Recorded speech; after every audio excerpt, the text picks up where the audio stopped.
Mothers are characterized basically by the virtues of selflessness and sacrifice.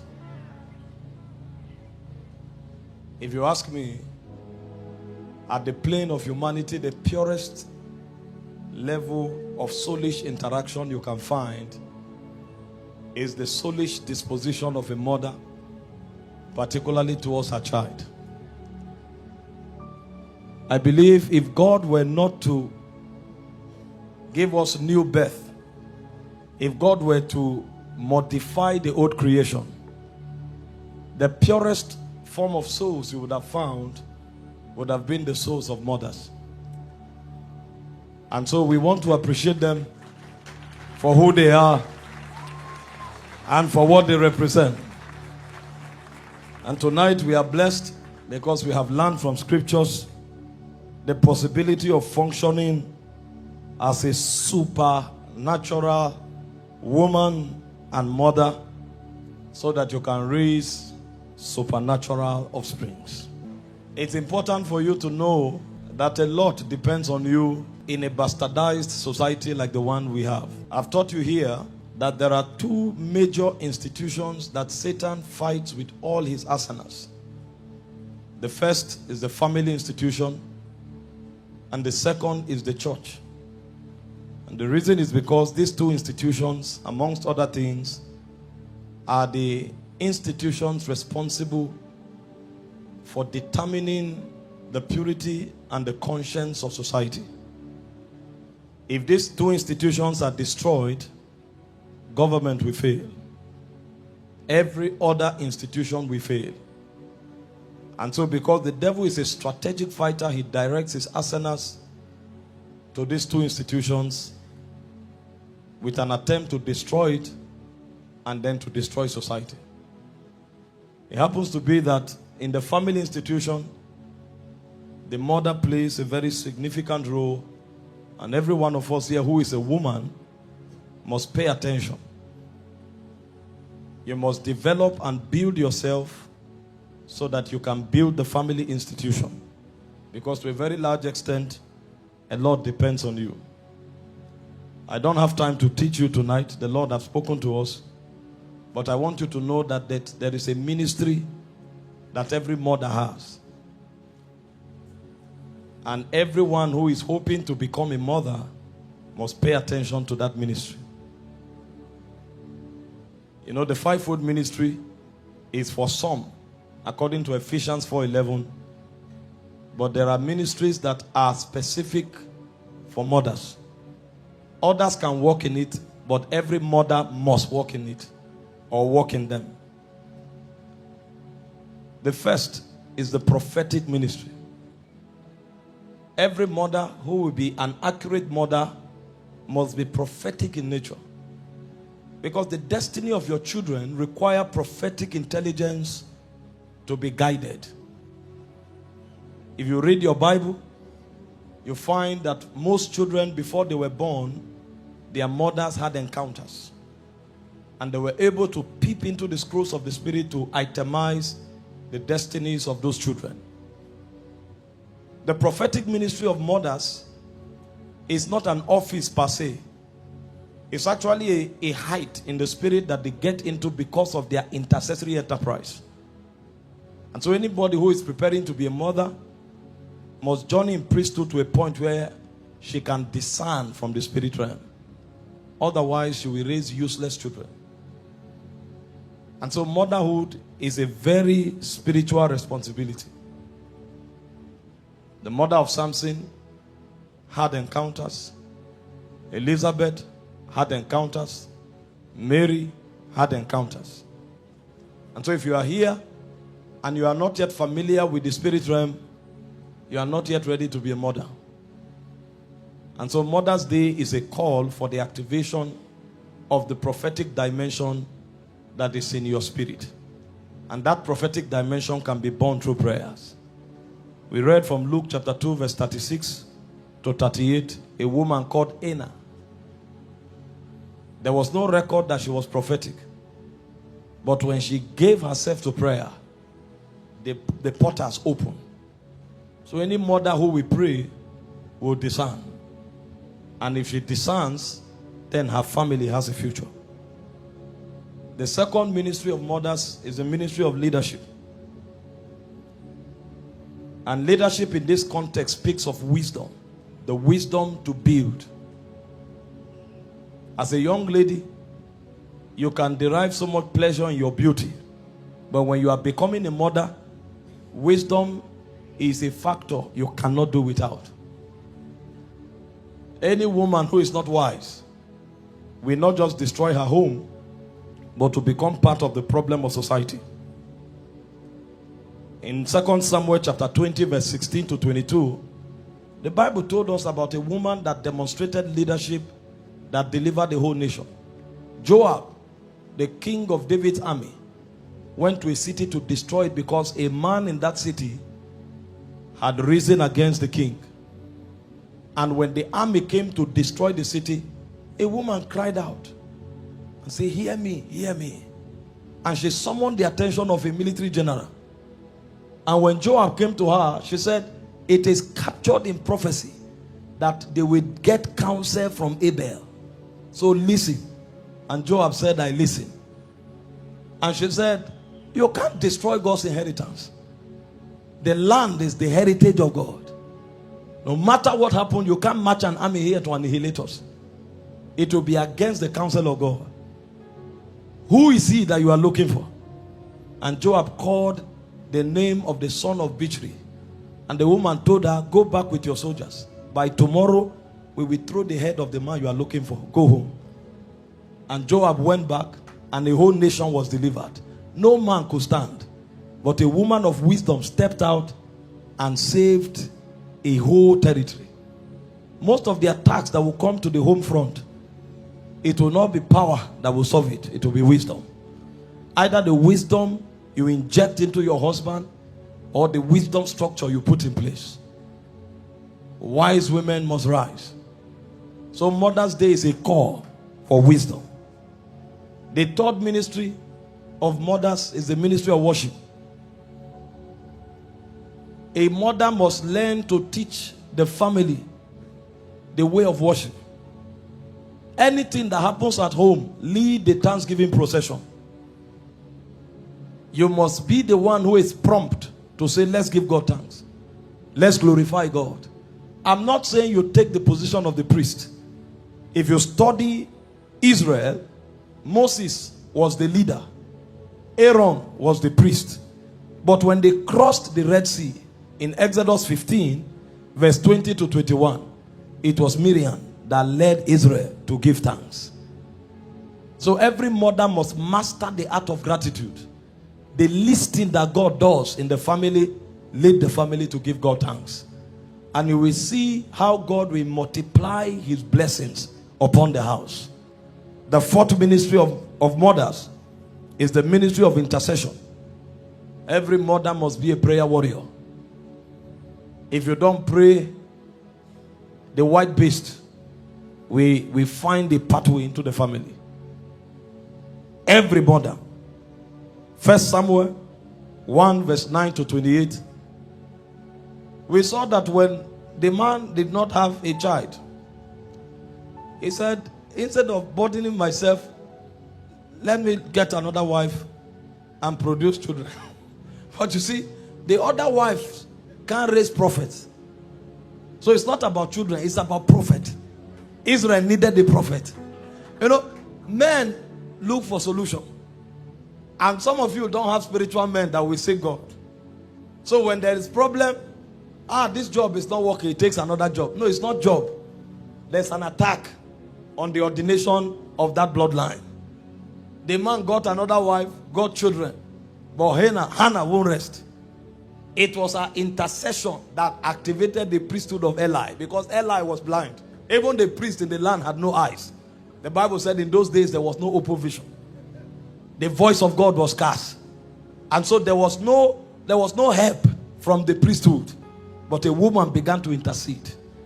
Her intercession activated Eli. And Eli said, "Go, you have a child." For the first time, the voice of the priest was heard.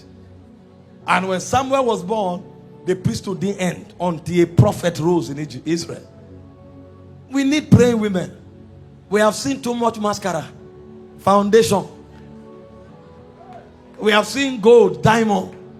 Where are the warriors in the spirit?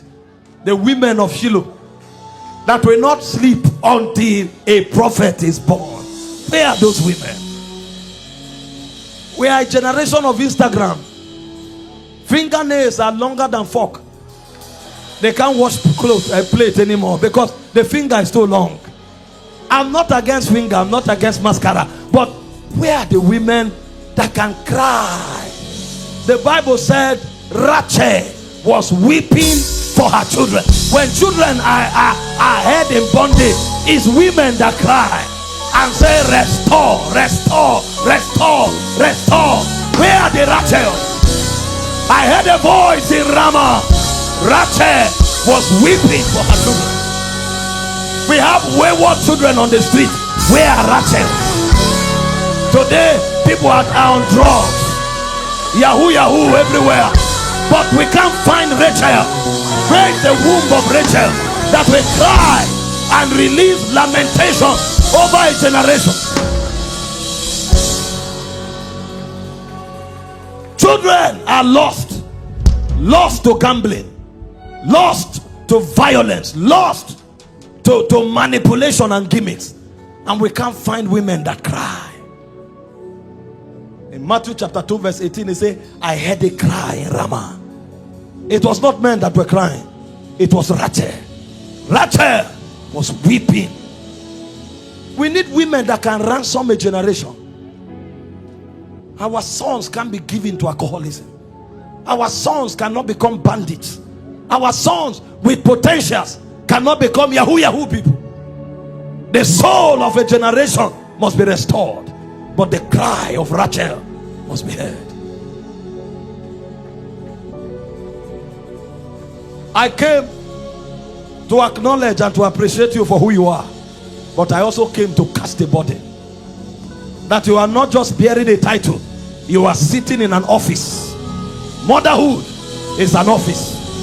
The hope of a generation is resident with mothers, and we need wailing men, wailing women. Please sit down. The fifth ministry of mothers is teaching and discipleship. I'm sure you saw that already. Titus 2 verse 3 to 5.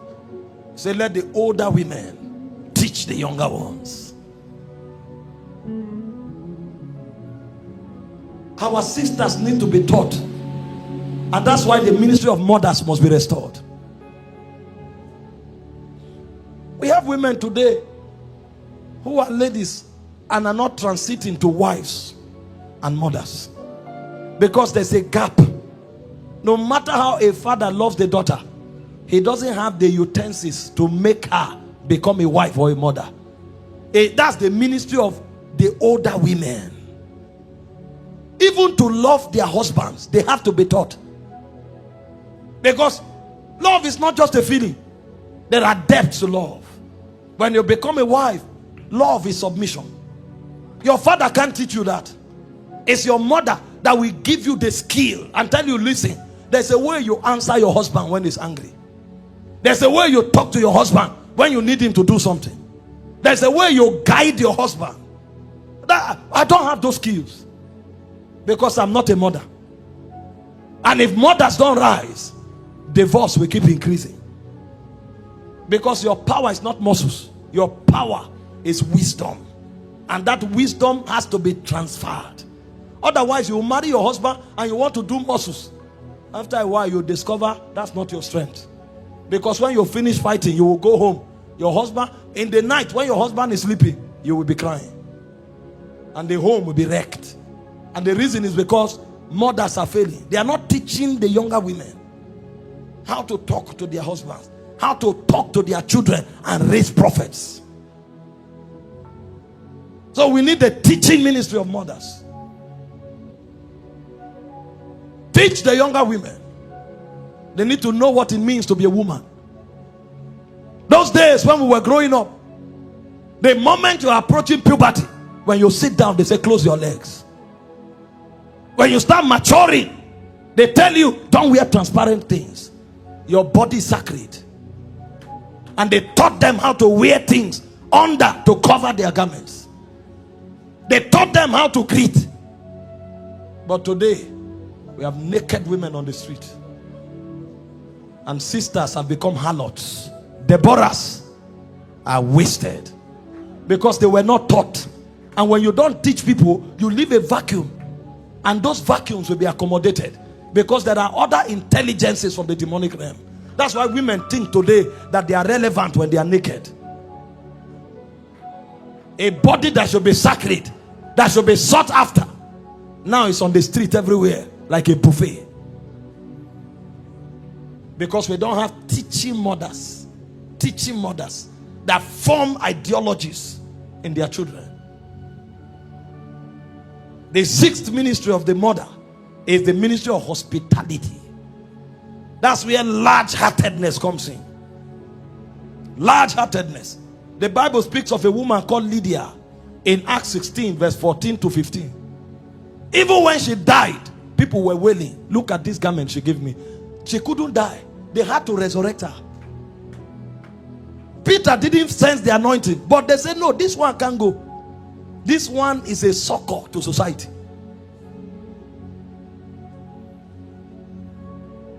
The heart of many women now is so narrow. Narrow. That's why they are raising men who are selfish and self-centered.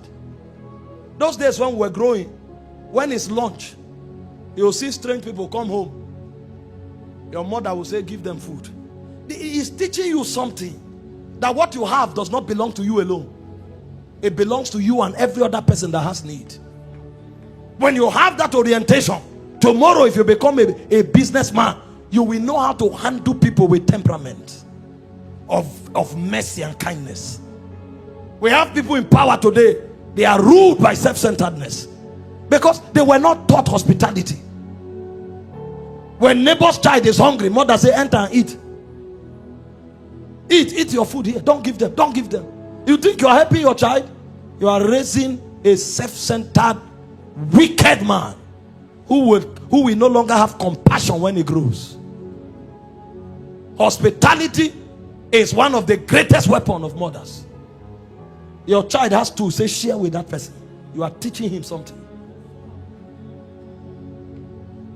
That's how we found Bible women.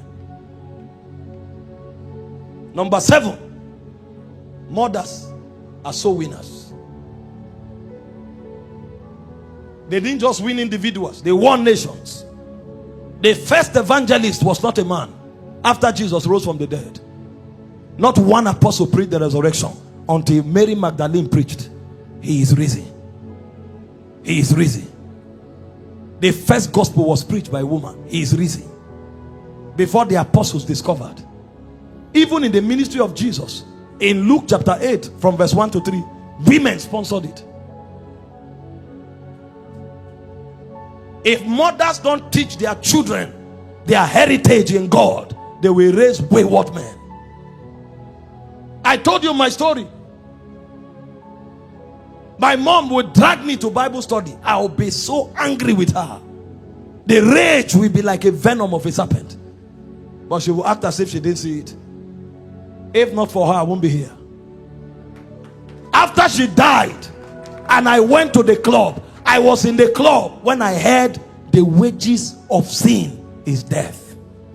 She had gathered me to my maker. It was too late for me to go back. You think I'm a preacher because I was wise? My steps were gathered. The same way the woman gathered Samuel to Eli. I give you this one. You can't turn back, sir. If a woman win you, you can't turn back. She will pour her bowels on the altar until your destiny is realized. My mom cried over my soul. He can't be lost. I rose up stubborn with a lot of imaginations, but she chiseled me on the altar. You can't be wayward. You can't. I give you to God. The days when I thought I became wise, her oracles, her covenants, her priesthood did not allow me wander away. Even in the club, the walls were talking to me. This is not your place. A place has been prepared for you among the sanctuaries of the priest of heaven. You can't waste here.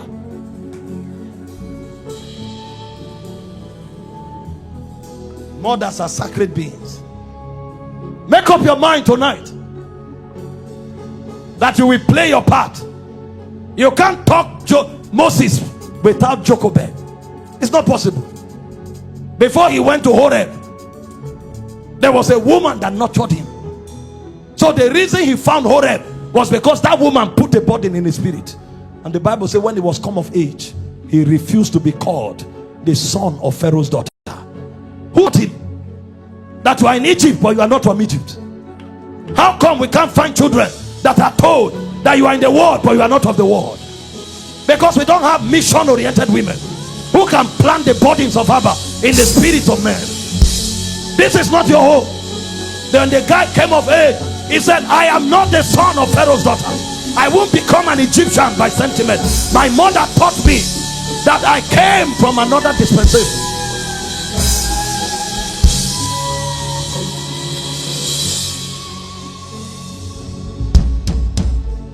Society is bastardized because we need an emergence. That emergence has not happened. The emergence of true mothers in Israel. We need mothers. Mothers in Israel. The eighth ministry of a mother is compassion. Oh, Dorcas, another Lydia kind of woman. The widow of Zarephath. I have just this left to eat with my son and die. No, go and make for me first. What was she thinking? Our society has become conscienceless because in the formative years of children, they didn't learn compassion from their mothers.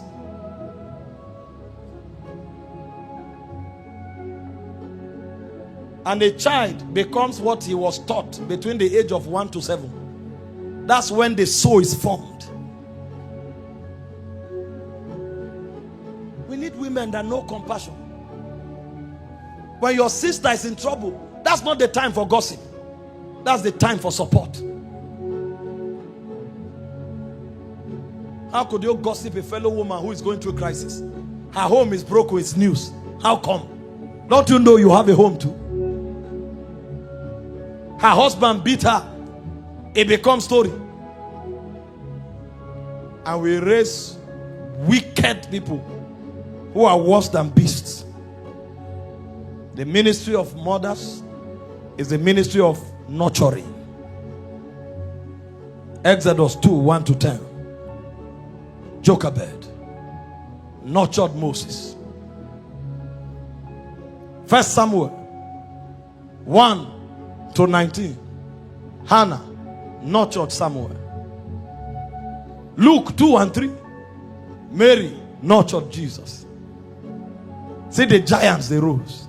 They raised for God. I prophesy over someone. Your legacy will be the product of your womb. You will raise kings. You will raise prophets.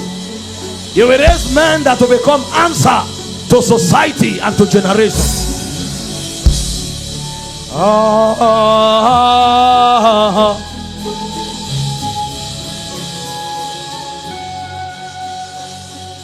Thank you, Father.